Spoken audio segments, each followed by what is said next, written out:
Hola, en este video vamos a ver el cálculo de propiedades de soluciones no ideales. Anteriormente vimos cómo podíamos calcular propiedades como el volumen, la entalpía, entropía, energía de Gibbs, energía de Helmholtz, potencial químico en soluciones ideales. En este caso, por ejemplo, veíamos que el volumen de una solución ideal a una determinada temperatura y presión era equivalente a la sumatoria de los volúmenes parciales que ocupaban cada uno de los componentes puros a la misma temperatura y presión. Es decir, era el volumen molar parcial del componente puro, a T y P, multiplicado por la fracción molar. De manera equivalente se podía calcular la entalpía y la energía interna. En cambio, aún en las soluciones ideales, la entropía de una solución ideal a temperatura y presión, T y P, era equivalente a la sumatoria de xy por la entropía de cada componente en la solución a T y P. Y le teníamos que adicionar un término que contempla el cambio de entropía por efectos de mezclado. Lo mismo ocurría para el caso de la energía de Gibbs, donde a la contribución de la energía de Gibbs de cada componente a temperatura y presión había que sumarle un término que contemplaba el cambio de energía de Gibbs de la solución ideal por efectos de mezclado. El potencial químico, por otra parte, de una solución ideal, de cada componente de una solución ideal, era igual a la energía de Gibbs de ese componente a la temperatura y presión, más un término de R por T por el logaritmo natural de xy. Como vimos, entonces, cuando se mezclan dos o más sustancias que forman una solución ideal, no se produce una contracción ni expansión del volumen. Es decir, el volumen de la solución queda expresado matemáticamente a partir de los volúmenes de los compuestos puros. El volumen total de una solución ideal va a ser igual a la contribución del volumen de cada uno de los compuestos puros.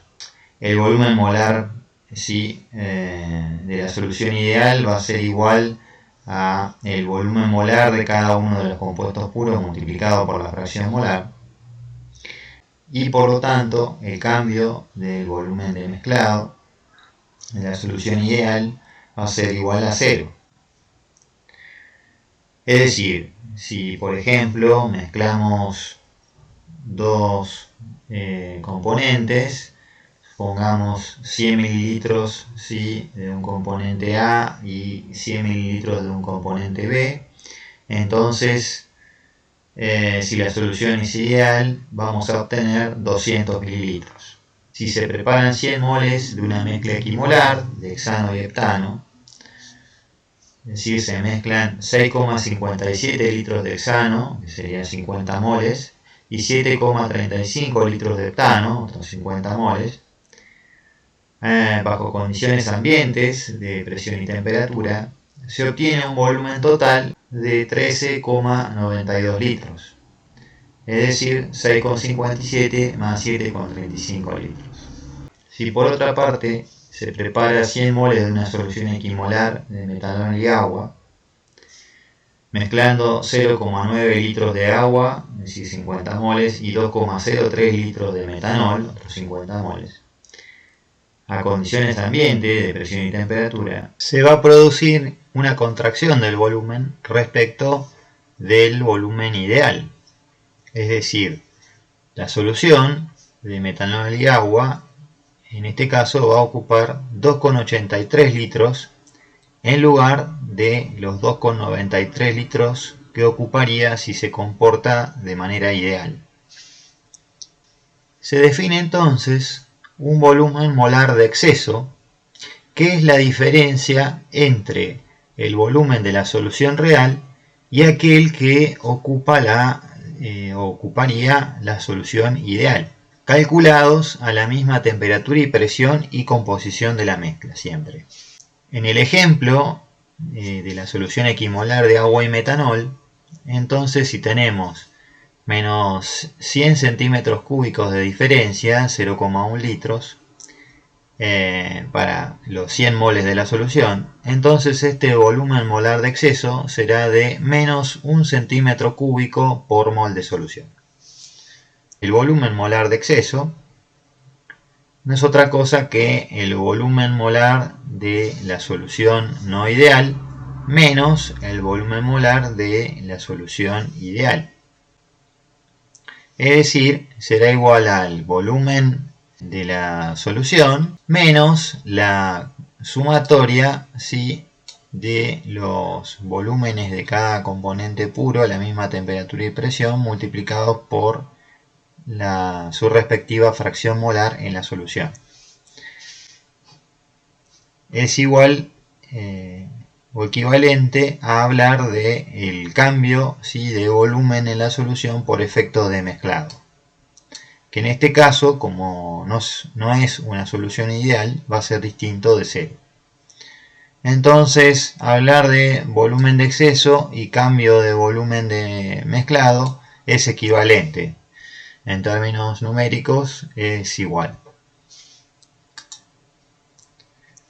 El volumen ideal dado por x1 por b1 más x2 por b2 va a ser menor, ¿sí? Es decir, va a haber una contracción en el volumen si el volumen de exceso es menor que 0, y va a ser mayor, va a haber una expansión del volumen si el volumen de exceso es mayor que 0. También vimos anteriormente que la entalpía de una solución o la energía interna pueden calcularse, ¿sí?, a partir de la contribución de entalpía de cada componente puro a la solución. Es decir, la entalpía molar, ¿sí?, de la solución ideal era igual a la sumatoria, ¿sí?, de las entalpías de cada componente multiplicado por la respectiva fracción molar de ese componente en la solución. Por lo tanto, la entalpía molar, ¿sí?, de mezclado y de una solución ideal era 0. Al mezclar componentes, ¿sí?, de una solución ideal, entonces no se libera ni se consume calor en la solución. Esto no ocurre en las soluciones no ideales.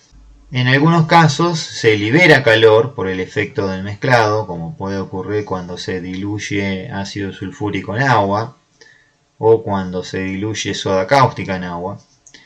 Y en otros casos se consume calor, por ejemplo al mezclar agua con una sal anhidra. Se define la entalpía molar de exceso, He, a la diferencia que hay entre la entalpía de la solución real y la entalpía de la solución ideal, evaluada siempre a la misma temperatura, presión y composición de la solución. La entalpía de exceso, ¿sí?, será igual a la entalpía de la solución menos la entalpía ideal. Será la entalpía de la solución menos la sumatoria, ¿sí?, de la entalpía de cada componente puro multiplicado por la respectiva fracción molar, ¿sí?, de ese componente en la solución. El delta H del mezclado va a ser distinto de 0 en el caso de soluciones no ideales. Nuevamente, hablar de entalpía de exceso y de cambio de entalpía de mezclado por efecto de mezclado en la solución es equivalente, son numéricamente iguales estos términos. Cuando la entalpía de exceso es menor que 0, tendremos un proceso exotérmico, ¿sí?, y cuando la entalpía de exceso es mayor que 0, tendremos un proceso endotérmico, ¿sí? En este caso, proceso endotérmico, si nosotros quisiéramos mantener la temperatura constante, tendríamos que adicionar calor al medio, a medida que mezclamos los dos componentes. Y en el caso de un proceso exotérmico, si quisiéramos mantener la temperatura constante, deberíamos eliminar calor, refrigerar el medio, ¿sí? Para mantener constante la temperatura, en la medida que mezclamos nuestros componentes. ¿Por qué se producen estos efectos en las soluciones no ideales? En las mezclas, las moléculas no interaccionan con moléculas de su misma especie, sino con moléculas de las otras especies presentes en la mezcla. Por lo tanto, sus propiedades no necesariamente van a conservar el mismo valor que tenían con los componentes puros. Cada componente tiene una energía de interacción entre las moléculas de su misma especie, tanto la A como el componente B. Cuando mezclamos ambos componentes, estas moléculas empiezan a interactuar entre sí y por lo tanto esta energía de interacción cambia respecto de la energía de interacción de los componentes puros, lo cual implica que las propiedades que manifestaban cada componente puro no necesariamente va a ser la misma a la propiedad que va a presentar en la solución. Generalizamos la definición, ¿sí?, de propiedad de exceso a otras propiedades. Es decir, vamos a suponer que tenemos una propiedad M, ¿sí?, que podría ser el volumen, la entalpía, la entropía, la energía de Gibbs, ¿sí? En todos los casos, la propiedad de exceso M va a ser la propiedad M de la solución a temperatura y presión menos la propiedad M de esa solución calculada como si fuera una solución ideal. Esta sería nuestra definición entonces de propiedad de exceso. Va a ser la propiedad M a T y P menos la sumatoria, ¿sí?, de las contribuciones de cada componente en la propiedad M, es decir, de MI por XI, más el delta M de mezclado de la solución ideal. Podríamos agrupar entonces todo lo que son términos, ¿sí?, de propiedades M, tanto de la solución como de los compuestos puros, es decir, sería M menos la sumatoria, ¿sí?, de XI por MI, menos el cambio, ¿sí?, de mezclado de la propiedad M de la solución ideal.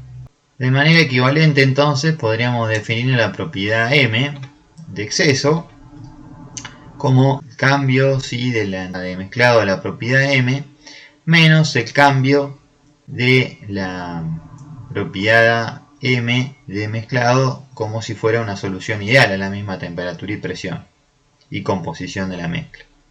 Entonces recordamos que para el volumen, la energía interna, la entalpía, el cambio, ¿sí?, de la propiedad M de mezclado como solución ideal va a ser igual a 0,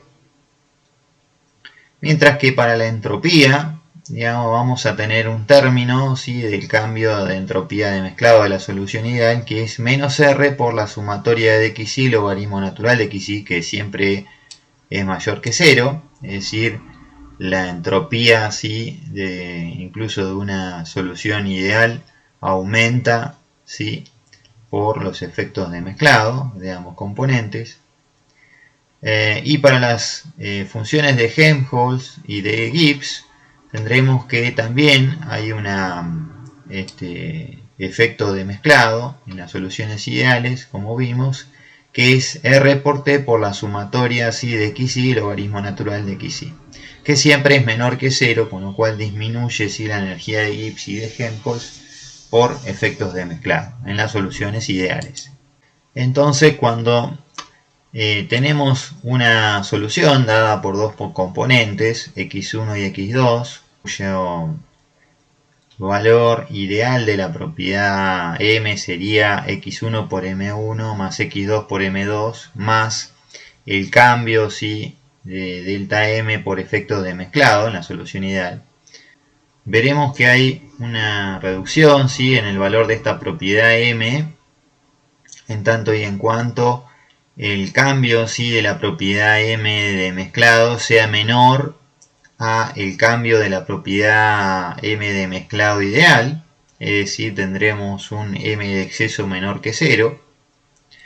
Mientras que si el cambio de la propiedad de mezclado M es mayor al cambio de la propiedad M de mezclado ideal, entonces habrá una expansión del valor, ¿sí?, de la propiedad M en la solución, y el M de exceso será mayor que 0.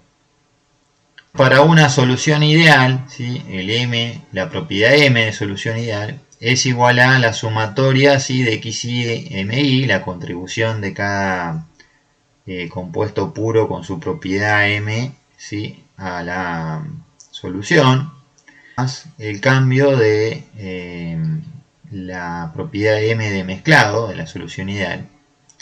Y para una solución no ideal, digamos, entonces tendremos de manera equivalente que es la sumatoria, ¿sí?, en I de XY MI más un cambio, ¿sí?, en la propiedad M de mezclado de la solución real.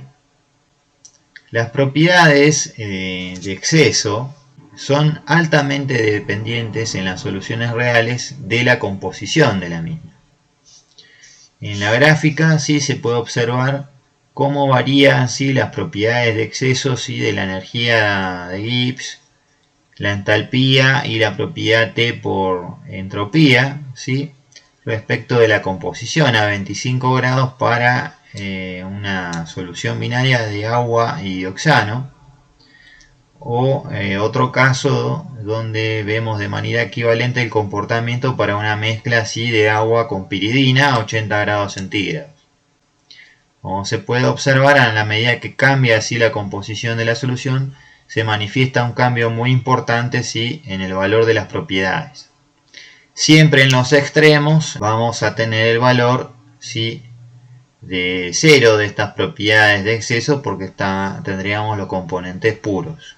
Podemos ver que incluso pueden cambiar de signo, ¿sí?, los valores de las propiedades. En el caso, ¿sí?, de la entalpía se observa este comportamiento. Para la solución binaria, ¿sí?, de agua y dioxano. Se trata entonces de expresar matemáticamente, ¿sí?, las variaciones de las propiedades de exceso para poder hacer los cálculos de las distintas propiedades que van a tener las soluciones, ¿sí?, cuando mezclemos los componentes. Estas propiedades luego van a ser importantes para los diseños, ¿sí?, de los equipos de separación o de reacción que van a intervenir en un proceso. Bien, y entonces hasta aquí llegamos con este video. En el próximo veremos el cálculo, ¿sí?, de propiedades molares parciales en soluciones no ideales.